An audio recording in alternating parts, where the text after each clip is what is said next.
Halo guys, welcome back to Sustains. Kali ini kita akan membahas QR payment di Indonesia plus di Malaysia atau cashless secara keseluruhan. Di Malaysia plus Indonesia itu gimana sih bedanya gitu. Tapi sebelum kita lanjutkan, coba kalian komen dulu gimana menurut kalian hal yang harus kita bahas banget di next video atau yang kita review di next video. Dan jangan lupa juga untuk like dan subscribe video ini biar kita lebih rajin uploadnya.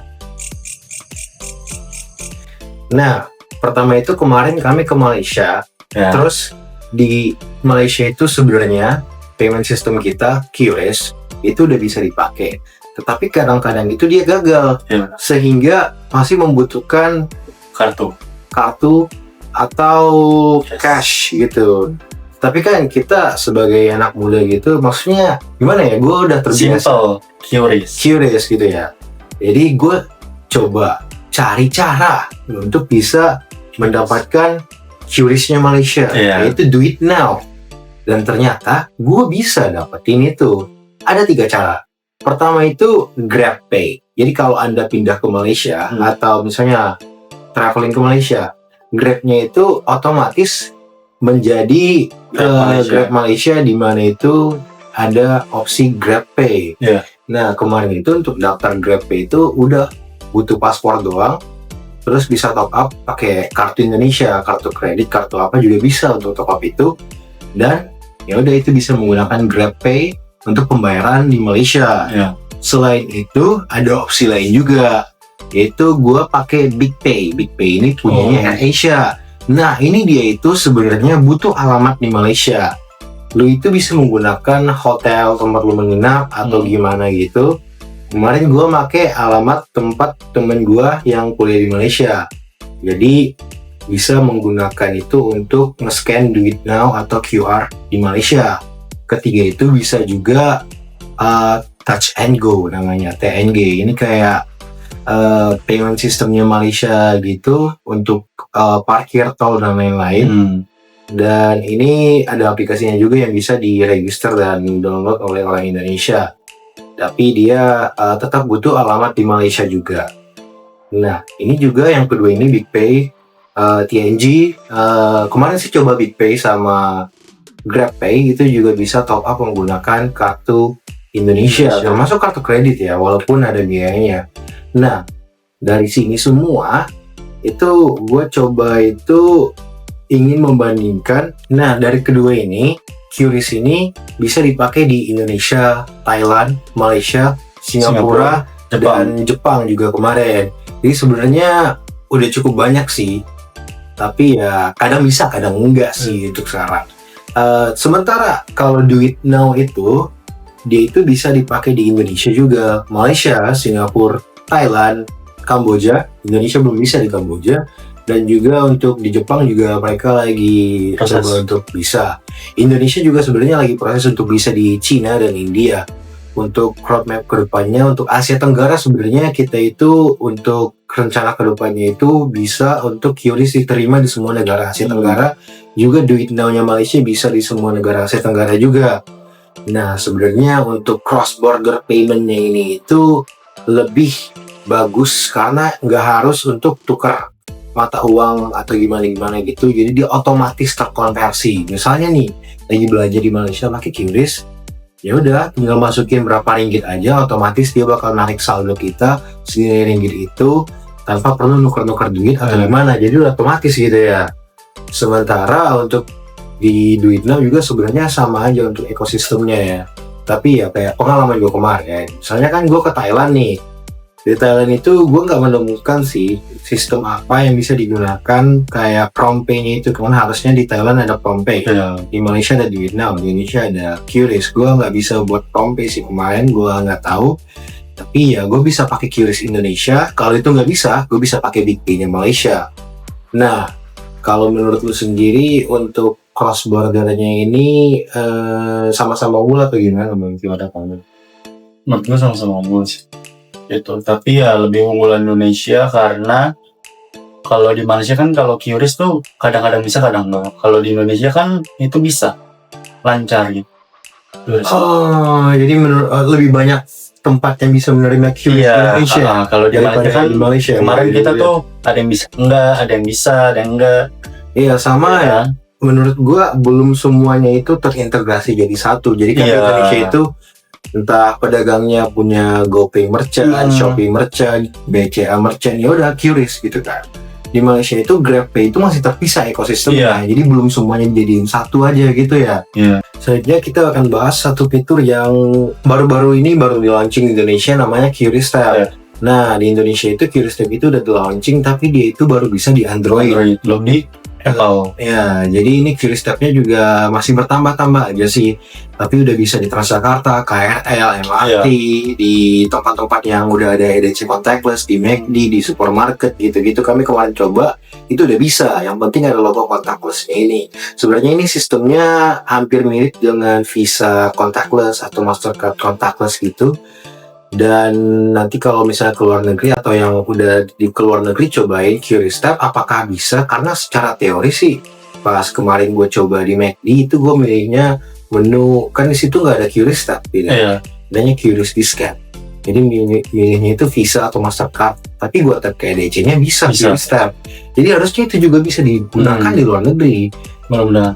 Nah itu kalau udah ada yang pernah coba komen di bawah, apa bisa nggak ya QRIS Tab di luar negeri? Nah minusnya itu di Indonesia itu ya baru di Android ya, itu ya cara ekosistem baru yang punya Apple, iPhone itu belum bisa pakai QRIS Tab. Sementara contactless payment lainnya ya paling pakai e-money, Flash, ya nggak ada hal lain sih untuk dari HP ya di Indonesia, karena secara regulasi Google Wallet, Google Pay gitu, Apple Pay gitu itu belum masuk, belum dibolehin oleh pemerintah Indonesia, Bank Indonesia untuk bisa digunakan di Indonesia.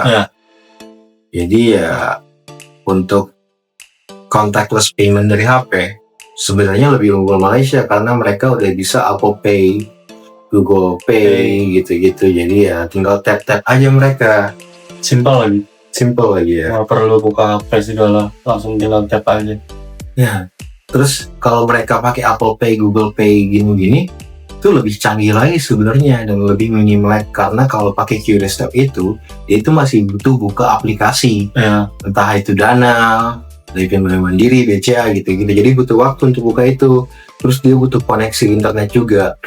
Sementara pakai Apple Pay, Google Pay gitu-gitu, dia dari lock screen tinggal tap layar lock kunci itunya.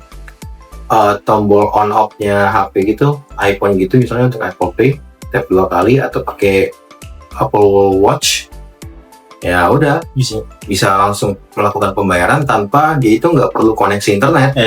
Jadi lebih cepat lagi gitu. Jadi sebenarnya lebih canggih. Tapi tau nggak lo, kalau misalnya ada satu fitur yang menurut gue ini sangat maju sih untuk di Malaysia. Jadi KTP mereka itu namanya MyCard IC gitu, itu punya 8 fungsi sekali. Tahu. Apa ya, Mbak? Bisa bayar. Iya, bisa bayar kayak KTP mereka. Bukan dijadiin untuk jaminan buka pinjol ya. Tapi bisa bayar. Iya, itu bisa terhubung ke rekening kita. Keren sih ini keren sih, benar teknologi ya. Terus itu di kartu mereka itu udah sekaligus SIM. Jadi lu nggak pernah perlu kartu satu lagi buat SIM itu. Ini jadi pemersatu ya. KTP mereka ini satu doang udah 8 fungsi.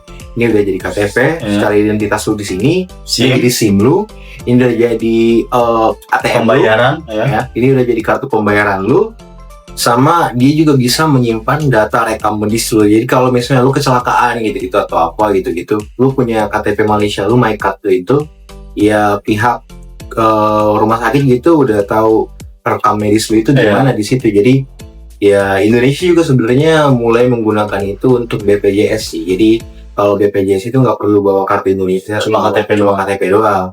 Jadi ya sudah mulai sih. Sementara ada juga yang namanya aplikasi IKD, Identitas Kependudukan Digital. Itu aplikasi, tapi ya tetap harus ke kantor di Dukcapil untuk mendaftarkan itu.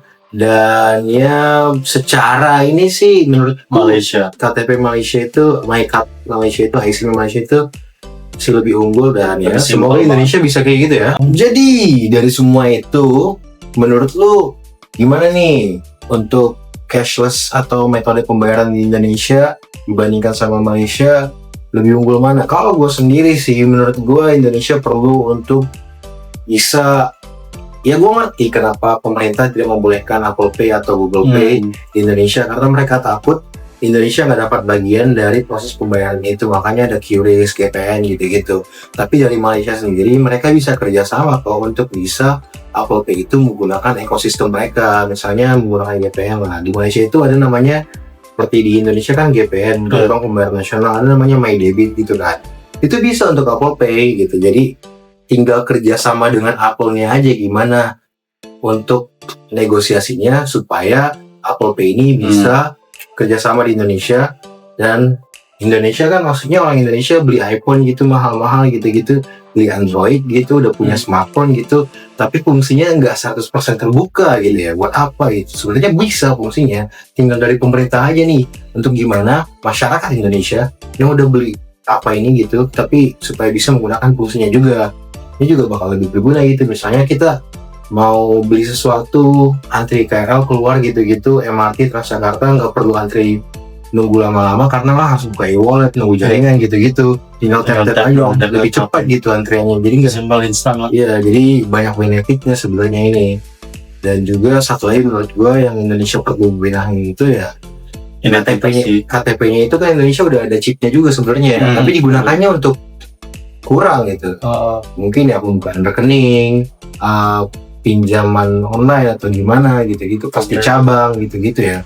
Tapi ya harusnya fungsinya itu bisa lebih dimanfaatkan lagi seperti yang ada di Malaysia. Kalau menurut lu gimana? Apa menurut lu yang lebih dikomentarin lebih di Malaysia atau lebih kalau yang perlu diimprove gitu? Paling lebih unggul tuh soal kartu identitas KTP sih, itu benar sangat bagus banget. Itu dia satu kartu 8 fungsi. Di Indonesia satu kartu satu fungsi gitu. 2 lah kayaknya. Iya. Menurut kalian berapa fungsi dari KTP itu? Kayak kalau menurut gue yang bisa itu sekarang ya paling 1 sebagai identitas, kedua ya kalau lu berobat BPJS ya bawa KTP. Gitu. Terus kalau misalnya SIM ada 2, nggak 1. SIM mobil, SIM motor. Sedangkan kalau di Malaysia ya jadi banyak kartu gitu ya. Kalau di Malaysia dulu bawa KTP aja itu udah jadi SIM, udah bisa ke rumah sakit, udah bisa daftar apa-apa, udah bisa pembayaran gitu-gitu, udah bisa ke ATM gitu-gitu. Jadi kayak dari satu kartu itu udah sangat berguna gitu. Menurut gua sih kalau di notice ya Malaysia sih yang bener soal KTP ya. Tapi kalau soal QRIS balik lagi itu tetap di Indonesia. Ya. Karena ya mungkin untuk QR menurut gua di Malaysia itu tadi sudah ada Apple Pay gitu-gitu, kayak tap contactless payment gitu-gitu. Jadi kayak ya mereka mungkin yaudah pakai kartu aja gitu-gitu, makanya nggak sebanyak di Indonesia. Sama satu lagi di Malaysia itu di Now itu QR-nya mereka itu setiap orang punya. Jadi gini, di Indonesia itu kan QRIS ya kalau lu mau dagang gitu-gitu lu daftar gitu-gitu. Jadi ada 50 juta pengguna QRIS di Indonesia untuk sekarang ini kan. Tapi di Malaysia itu kalau lu punya KTP, lu otomatis punya. Gitu. Karena mereka punya Duit Now QR yang personal. Jadi setiap orang punya QR sendiri untuk punya QRIS sendiri. Nggak perlu daftarin lagi. Jadi untuk penggunanya itu ya semua orang di Malaysia yang punya KTP itu, ya mereka punya Duit Now QR itu. Jadi menurut gue itu satu kecanggihan lagi untuk dari Malaysia. Ya walaupun ya sekarang ada QRIS apa gitu-gitu itu kan dari bank itu untuk personal gitu-gitu. Jadi ya mungkin bisa digunakan lebih canggih lagi identitasnya biar bisa ngejar negara tetangga. Jadi masih banyak yang harus di-improve sih untuk sistem pembayarannya menurut gue ya. Tapi menurut kalian gimana guys? Coba komen aja. Ya. Dan juga guys, coba drop di bawah di komen selain pendapat tentang itu tadi. Next konten apa lagi nih? Ya. Dan juga jangan lupa like, comment, and subscribe. Terima kasih.